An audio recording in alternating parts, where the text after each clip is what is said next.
প্ৰভু যীশু খ্ৰীষ্টৰ সৰ্বশ্ৰেষ্ঠ নামত আপোনাক অভিবাদন জনাইছোঁ। পবিত্ৰ বাইবেলত যোহনে লিখা শুভবাৰ্তাৰ 10 অধ্যায়ৰ 10 পদত আমি এইদৰে পঢ়িবলৈ পাওঁ। চোৰে কেৱল চোৰ, বধ আৰু বিনাশ কৰিবলৈহে আহে, কিন্তু মই হ'লে তেওঁবিলাকে যেন জীৱন পায় আৰু তাকেই যেন প্ৰচুৰকৈ পায়, এই নিমিত্তে আহিলোঁ। প্ৰভু যীশু খ্ৰীষ্টই যেতিয়া এই জগতলৈ অহাৰ বিষয়ে কৈছে, তেওঁ এই জগতলৈ অহাৰ উদ্দেশ্যৰ বিষয়ে কৈছে। চোৰ অৰ্থাৎ মিছা অধ্যক্ষ বা মিছা ধৰ্মগুৰুৱে মানুহক মিছাত আকৰ্ষিত কৰি সত্যৰ পৰা দূৰত ৰাখে। সত্যৰ পৰা দূৰত ৰখাৰ অৰ্থ হৈছে সেই মেৰবিলাকৰ বিনাশ নৰকত হ'ব।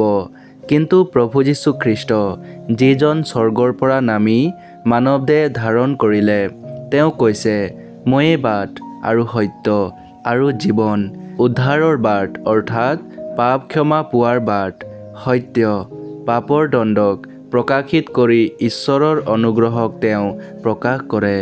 জীৱন অৰ্থাৎ পাপ ক্ষমা পাই ঈশ্বৰৰ সৈতে মিলন হোৱা।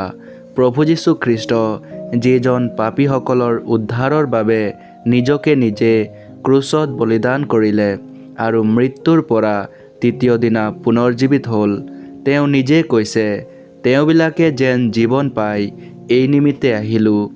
যিকোনোৱে প্ৰভু যীশু খ্ৰীষ্টত বিশ্বাস কৰে, তেওঁ পাপ ক্ষমা পায়, উদ্ধাৰ পায়, জীৱন পায়। ইমানেই নহয়, এয়া হৈছে প্ৰচুৰ জীৱন, অৰ্থাৎ যি সত্যৰ দ্বাৰা যিজনে জীৱন পাইছে, তেওঁ সেই সত্যক আনক বিলাবলৈ দায়িত্ব নিজে ল'ব। এনে জীৱন আৰু প্ৰচুৰ জীৱন পাবলৈ ঈশ্বৰে আপোনাক সহায় কৰক। ধন্যবাদ।